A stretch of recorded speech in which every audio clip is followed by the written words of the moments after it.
दोस्तों नमस्कार।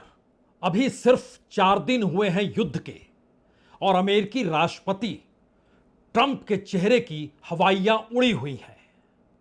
यह बात कोई मुहावरे की नहीं है, क्योंकि अमेरिकी राष्ट्रपति कल जब दुनिया के सामने आए तो उन्होंने खुले तौर पर कहा, अमेरिका के पास बहुत हथियार है। यह युद्ध 4 से 5 हफ्ते तक चल सकता है, हो सकता है और ज्यादा चले। जो परिस्थितियां निकल कर आई है उसमें अमेरिका इस युद्ध से पीछे नहीं हटेगा। इस युद्ध के लिए जो कुछ चाहिए वो सब कुछ झोंक दिया जाएगा। सब कुछ कहते कहते वो यहां तक कह गए कि दरअसल अमेरिका के हथियार के भंडार में हथियार भरे पड़े हैं। यह कहने की जरूरत इससे पहले कभी पड़ी नहीं, इस बार क्यों पड़ गई? और महज 4 दिन के बाद अमेरिकी राष्ट्रपति के चेहरे की हवाइयां उड़ी हुई क्यों है? यह सवाल इसलिए बड़ा है क्योंकि जो सोचा जा रहा था उसमें खामनेई निशाने पर थे, लेकिन यह किसी ने नहीं सोचा था कि उसके बाद खामनेई के बनाए हुए नियम कायदों से हटकर अगर ईरान एकजुट हो गया तो फिर परमाणु हथियार भी बहुत दूर होंगे नहीं। और जितनी बड़ी तादाद में चीन और रूस ने युद्ध से पहले जो भी मदद की और जो भी डील हुई, चाहे वो कंधे पर रखकर मिसाइल दागने वाली हो, चाहे वह सिक्योरिटी सिस्टम हो, चाहे वो बैलिस्टिक मिसाइलों का आदान प्रदान हो, चाहे वह नेवी को दी जाने वाली कई तरीके की सुविधाएं जो चीन के जरिए निकल कर आई, इन सभी ने दरअसल अमेरिका को चौंका दिया। यह कहना अब ठीक नहीं है। मसला तो यह है कि कुवैत और सऊदी अरब में अमेरिकी दूतावास बंद हो गए। समझना यह होगा कि बहरीन और जॉर्डन में अमेरिका को अपने नागरिकों को कहना पड़ा, जो भी इमरजेंसी कार्यों से नहीं जुड़े हैं वो सभी अपने परिवारों के साथ वहां से निकल जाएं। लेकिन कहां निकले, कैसे निकले, इसका कोई रास्ता अभी भी अमेरिका के पास नहीं है। पूरे मिडिल ईस्ट में अमेरिकी नागरिकों को जो एडवाइजरी नहीं बल्कि निर्देश है कि आप अमेरिकी राजनयिक दूतावास से दूर रहें, क्योंकि वह ईरान के निशाने पर है। तो आपको अलग रास्ता अख्तियार करना पड़ेगा। जिस तरीके से रियाद में दूतावास जो अमेरिकी है उस पर जब अटैक हुआ तो एक झटके में पूरे सऊदी अरब के जो भी काउंसलर सेवा है सभी कुछ बंद कर दिया गया, ताला लग गया। और उसके बाद अमेरिकी राष्ट्रपति कहते हैं कि हथियार की कमी In नहीं। addition, the regime's conventional ballistic missile program was growing rapidly and dramatically, and this posed a very clear, colossal threat to America and our forces stationed overseas. The regime already had missiles capable of hitting Europe and our bases, both local and overseas, and would soon have had missiles capable of reaching our beautiful America. We were the ones that were complaining. We were the ones that wanted it stopped, but everybody was behind us. They just didn't have the courage to say so.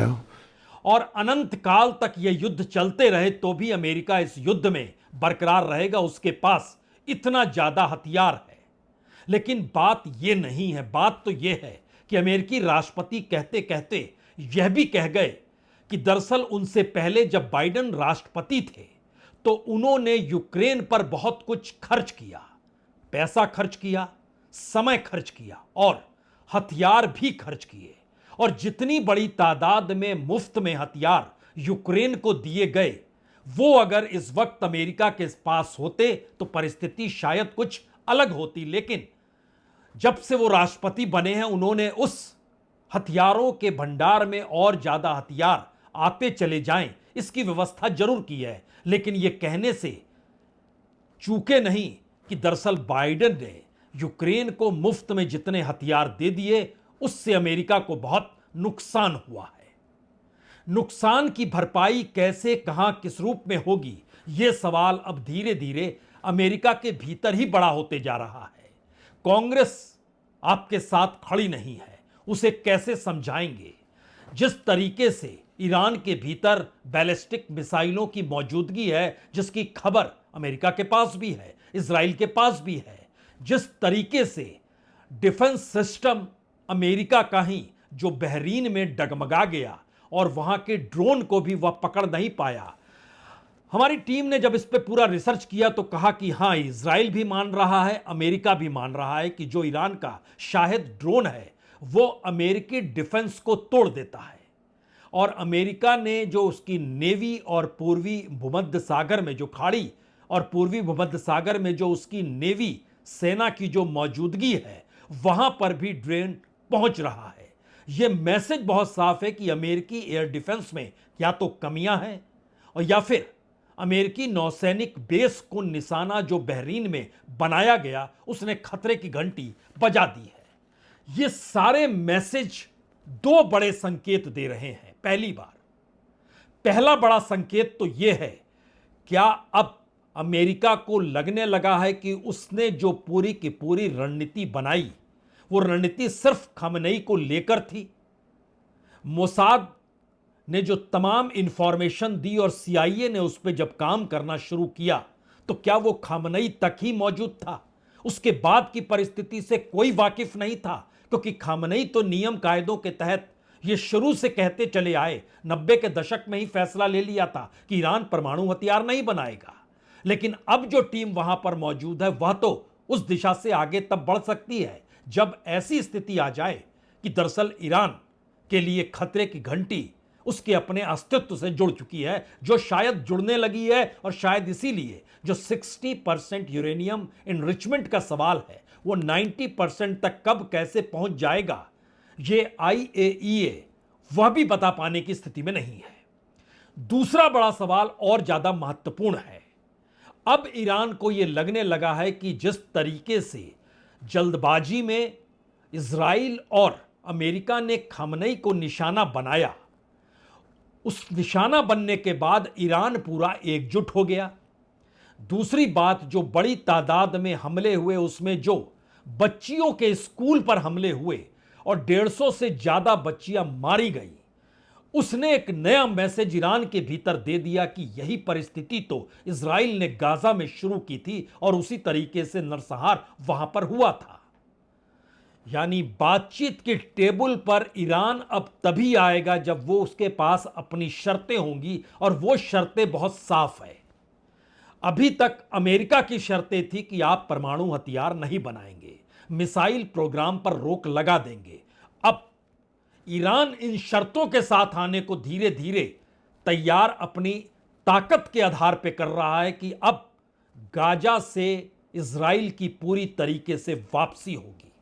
यानी America का जो पूरा piece plan Gaza को लेकर बनाया गया और दुनिया के 50 से ज्यादा देशों के राष्ट्राध्यक्षों की मौजूदगी या उनके प्रतिनिधियों की मौजूदगी जो पहली बैठक में हुई, उससे हटकर गाजा को अगर अपनी शर्तों के आश्रय इजराइल को पूरे तरीके से दरकिनार ईरान कर देता है, क्योंकि ईरान ने सवाल यह भी उठाया कि दरअसल गाजा में जो पीस प्रोसेस अमेरिका लाना चाहता है, उस पीस प्रोसेस में, उस कमेटी में इजराइल कैसे शामिल हो सकता है जिसने गाजा में नरसंहार किया। और गाजा एक प्रतीक है दरअसल पूरे मिडिल ईस्ट के भीतर, तुर्की के भीतर, मिस्र के भीतर, या कहीं इस पूरे इलाके में, और खास तौर से जो इस्लाम से जुड़ी कंट्रीज है या कहीं जो मुस्लिम कंट्रीज है, उनके बीच गाजा एक नए तरीके की परिस्थितियों के साथ खड़ा है और यह ईरान की नई ताकत हो सकती है और उसको नई ताकत दे सकती है। यह कल्पना अमेरिका ने बिल्कुल नहीं की थी। इसीलिए हमें लगता है दो बातों पर यहां गौर करना चाहिए। पहली बात तो अमेरिकी राष्ट्रपति जो कह रहे हैं, उस कहने के साथ वो जिन बातों का जिक्र कर रहे हैं, क्या वो अब उस एग्जिट प्लान की दिशा में तो नहीं बढ़ेंगे, क्योंकि एग्जिट स्ट्रेटजी उनके पास कोई नहीं थी। युद्ध में कूद तो गए, लेकिन उसके बाद यह परिस्थिति शायद उन्होंने समझ नहीं पाए थे कि हमला अमेरिका पर नहीं होगा, वो तो बहुत दूर है, और सीधी लड़ाई इजराइल से भी नहीं होगी। लड़ाई तो उन देशों के साथ होगी जो ज्यादा महत्वपूर्ण अमेरिका के लिए हैं, अमेरिका की नीतियों के लिए हैं। और ट्रंप के आने के बाद उन देशों ने अमेरिकी राष्ट्रपति के साथ खड़े होकर अमेरिकी राष्ट्रपति के लिए ही सब कुछ कर दिया। वो जाहिर है मिडिल ईस्ट की कंट्रीज है। लेकिन आज हम बात शुरू करते हैं पहले मार्को रूबियो से, जो इजराइल जाने वाले थे, अपने कार्यक्रम उन्होंने रद्द कर दिए। उन्होंने खुले तौर पर माना कि दरअसल 1 महीने के भीतर में 100 से ज्यादा बैलिस्टिक मिसाइल ईरान बना रहा है। कौन है पीछे खड़ा हुआ, और जितनी बड़ी तादाद में अभी बैलिस्टिक मिसाइल है, कौन है पीछे? वो अपने बूते है या उसको सहयोग मिल रहा है, इस पर खामोशी बरती गई। लेकिन उसकी ताकत का अंदाजा इससे कहा गया कि महीने भर के भीतर 100 बैलिस्टिक मिसाइल ईरान जो बना रहा है, उसमें अमेरिका 1 महीने में 6 से 7 इंटरसेप्टर ही बना पाता है। और उसके पास हजारों ड्रोन हैं जो अमेरिकी डिफेंस सिस्टम को भेद पा रहे हैं। और इसके बाद जब यह सवाल आया कि जब यह हालात है तो फिर कांग्रेस तो आपका विरोध करेगी, तब उन्होंने कहा हम क्या कर सकते हैं। यानी पहली बार अमेरिका के भीतर वहां की पॉलिटिक्स, वहां के लोग, इन परिस्थितियों ने अमेरिकी सिस्टम में जो ट्रंप ने सोचा था उसको ही डिगा दिया है। Well, the Congress can vote on whatever they want, but there's no law that requires us to do that. And I want to say something because I see people on TV. Look, that's fine. If they want to take a war powers vote, they can do that. They've done that. They've done that a bunch of times. But there's no, people keep saying that there's no law that requires the president to have done anything with regards to this. To begin with, no presidential administration has ever accepted the War Powers Act as constitutional. Not Republican presidents, not Democratic presidents. That said, we have followed the notification at 48 hours. And we're here today. I've done more Gang of Eight briefings than I got in the 4 years that Biden was president and I was a member of the Gang of Eight. All of that said, we've complied with the law 100%, and we're going to continue to comply with it. तो क्या America रास्ता तलाश रहा है, exit strategy बना रहा है? वो क्या कर रहा है? क्योंकि ट्रंप अगर एक तरफ बाइडेन सरकार को हथियारों को लेकर दोषी ठहराते हैं, तो दूसरी तरफ मार्को रूबियो भी ये कहने से चूकते नहीं हैं कि यूक्रेन में जो सैकड़ों अरब डॉलर का हथियार मुफ्त में दे दिया गया, उससे अमेरिका के हथियार भंडार पर असर तो पड़ा, लेकिन अमेरिका महान है और इसीलिए वो युद्ध की दिशा में झुकेगा नहीं। लेकिन यह सब कहने की जरूरत क्यों पड़ रही है? और सिर्फ अमेरिका के नजरिए से ही नहीं, यहां पर इजराइल के नजरिए को भी समझना होगा। पहली बार बेंजामिन नेतान्याहू यह कहने से चूक नहीं रहे हैं कि दरअसल यह युद्ध क्यों जरूरी था, अमेरिका को क्यों इस युद्ध में कूदने की जरूरत थी। यानी अमेरिका से हटकर इजराइल, जब इजराइल को लेकर सवाल अमेरिका में उठ रहे हैं, ना सिर्फ डेमोक्रेट्स बल्कि वहां के कांग्रेस के तमाम नेता यह सवाल उठा रहे हैं कि आप इजराइल की खातिर युद्ध में तो नहीं चले गए। तब इजराइल के प्राइम मिनिस्टर बेंजामिन नेतान्याहू सामने आते हैं और खुले तौर पर यह कहते हैं कि दरअसल जिस तरीके से नारे लगते हैं ईरान के भीतर, अमेरिका इज डेड, या फिर अमेरिकी राष्ट्रपति को 2-2 बार निशाने पर ईरान ने लिया उनकी हत्या को लेकर, तो ऐसे में कोई दूसरा रास्ता क्या बचता। यानी अमेरिका को ढाल अब इजराइल बना रहा है और इजराइल के युद्ध को अमेरिका अपने युद्ध से हटने के लिए कोई एग्जिट रूट भी बना रहा है। इन दो परिस्थिति में हमें लगता है बेंजामिन नेतान्याहू ने जो जिक्र किया कि अमेरिका का इस युद्ध में कूदना क्यों जरूरी था, यह अपने आप में एक बड़ा मैसेज है कि दरअसल मसला न्यूक्लियर नहीं था, मसला यह भी नहीं था कि वो कितनी बड़ी तादाद में मिसाइल बना रहा है, मसला था वहां सत्ता परिवर्तन। और इसीलिए सिर्फ खामनई को लेकर ही CIA मोसाद काम करते रह गया और उसकी ताकत को वो भांप नहीं पाया, जो कि इस पूरे इलाके में ब्रिक्स का सदस्य बनने के बाद ईरान को खुली मदद चीन और रशिया से मिलती चली गई। बेंजामिन नेतान्याहू क्या 7 years has been chanting death to America, death to Israel too, but you're the big Satan, we're the small Satan. Death to America. They've murdered and maimed thousands of Americans in Iraq and Afghanistan with their IEDs, these are roadside bombs. They've bombed your embassies. They tried to assassinate Donald Trump, the President of the United States, twice. They've murdered their own people. They massacred so many. And they spread a worldwide web of terror. So this is a regime committed to destroying the United States of America. तो क्या Israel युद्ध में इसलिए कूदा क्योंकि Iran में नारे लगते हैं डेथ टू अमेरिका, और अमेरिका इसलिए कूदा क्योंकि ट्रंप को निशाने पर ईरान ले रहा था? इन सारे सवालों से हटकर पहली बार जिन मुश्किल हालातों में अमेरिका दुनिया भर के देशों के निशाने पर इसलिए आ रहा है क्योंकि उसका अपना डिफेंस सिस्टम डिफेंस नहीं कर पा रहा है। और जितनी बड़ी तादाद में ईरान लगातार हमले दर हमले ड्रोन के जरिए और मिसाइल के जरिए कर रहा है और उन जगहों पर कर रहा है जहां पर सीधे अमेरिका निशाने पर दुनिया के सामने इस तर्ज पर आ जाए कि वह दरअसल सुरक्षा दे नहीं सकता है, इसका व्यापक असर अमेरिका की हर उस डील पर पड़ेगा जो इकोनॉमिक आधार पर अमेरिका को मजबूत बनाती हो या ट्रंप ने सत्ता में आने के बाद मजबूत बनने के लिए उस ट्रेड डील की दिशा में पूरी दुनिया को लाकर खड़ा कर दिया। तो क्या यह चकनाचूर हो जाएगा? सवाल उसके आगे का अब इसलिए है क्योंकि जो इजराइल की मिसाइल ने ईरान के भीतर मिनाब में एलिमेंट्री स्कूल पर अटैक किया और वहां तकरीबन 150 बच्चियों की मौत हो गई। आज जब उनके अंतिम संस्कार के लिए लोग जमा हुए और जितनी बड़ी तादाद में जमा हुए, तो यह सवाल ईरान के भीतर आने लग गया कि ऐसा ही नरसंहार की परिस्थिति तो गाजा में शुरू की गई थी और गाजा पर जिस तरीके से अपना कब्जा इजराइल ने किया हुआ है और अमेरिका वहां पर शांति दूत बनकर इजराइल को उस कमेटी में रखकर नई दिशा को काम में अंजाम देना चाहता है, अगर इस पूरे इलाके में अपनी शर्तों पर गाजा को इजराइल से मुक्त करा दिया जाए तो शायद इस पूरे इलाके में या उन तमाम इस्लामिक कंट्रीज के भीतर ईरान की ताकत सबसे बड़ी होगी और इजराइल की स्थिति और ज्यादा विकट हो सकती है। इजराइल को भी युद्ध से बाहर निकलना पड़ेगा, यानी पहले अमेरिका निकले या पहले इजराइल निकले, या ऐसी शर्त लेकर आए जिस शर्त के आधार पर इजराइल के लिए मुश्किल हालात पैदा हो ही जाए और अमेरिका को निर्णय लेना पड़े। क्या इस परिस्थिति में अब ईरान बढ़ने को तैयार हो चला है और यह मुश्किल इजराइल और अमेरिका के सामने है? हमें लगता है एक दृश्य आपको देखना चाहिए जो ईरान के मिनाब में जिस एलिमेंट्री गर्ल्स स्कूल पर जहां मिसाइल दागी गई और बच्चियों की मौत हो गई, वहां पर आज अंतिम संस्कार के वक्त का नजारा क्या था।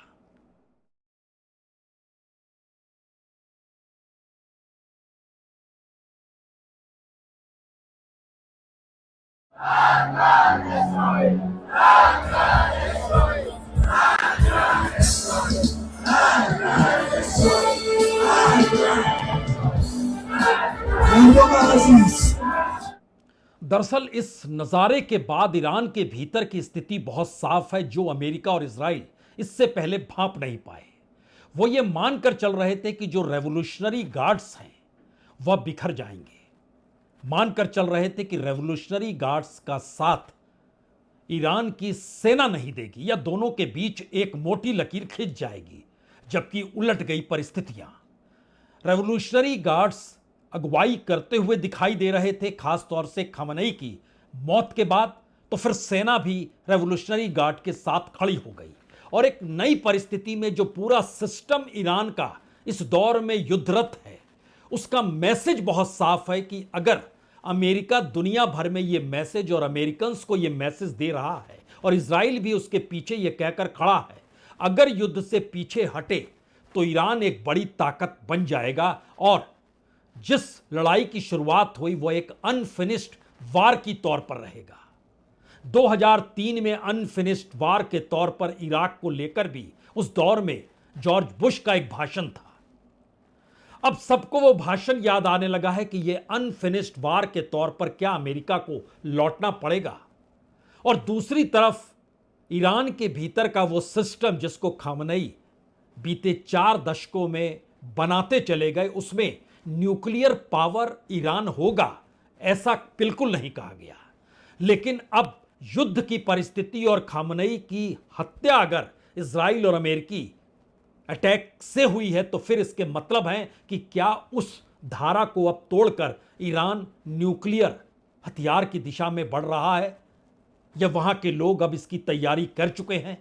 और इन सब के बीच जो नया जियोपॉलिटिकल सिचुएशन है उसमें बड़ा सवाल तो यह भी है कि क्या चीन जो अभी तक युद्ध में कूदा नहीं, रशिया जो युद्ध यूक्रेन से लड़ रहा है, और तीसरी तरफ इस नई परिस्थिति में जो अमेरिका क्वाड बनाए हुए था, जो एशियान में उसकी मौजूदगी रहती थी, वो जो G7 और G20 को अपने अनुसार चलाना चाहता था, उसके ठीक समानांतर ब्रिक्स हो, एससीओ हो या इस पूरे इलाके में इजराइल कहीं किसी ऑर्गेनाइजेशन के साथ आपको खड़ा दिखाई नहीं देगा, तो क्यों नहीं इस बार इजराइल को ही एलिमिनेट किया जाए। जो ईरान अपनी स्ट्रेटजी के तहत चल रहा है, उसमें इजराइल की एलिमिनेशन तभी संभव है जब गाजा से उसका हक पूरे तरीके से खत्म कर दिया जाए। और यह परिस्थिति ईरान के भीतर धीरे धीरे मजबूत हो रही है और शायद इसका खतरा अमेरिका को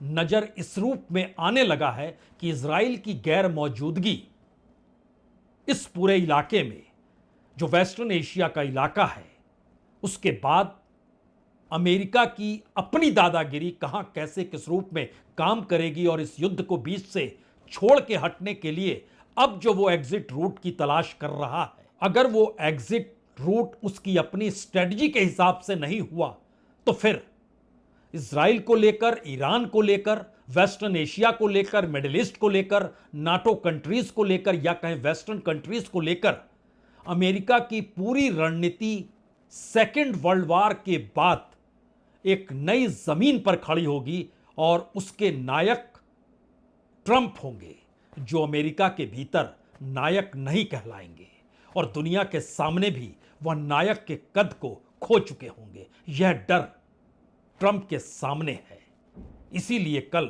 चेहरे की हवाइयां उड़ी हुई थी। बहुत बहुत शुक्रिया, बहुत बहुत शुक्रिया।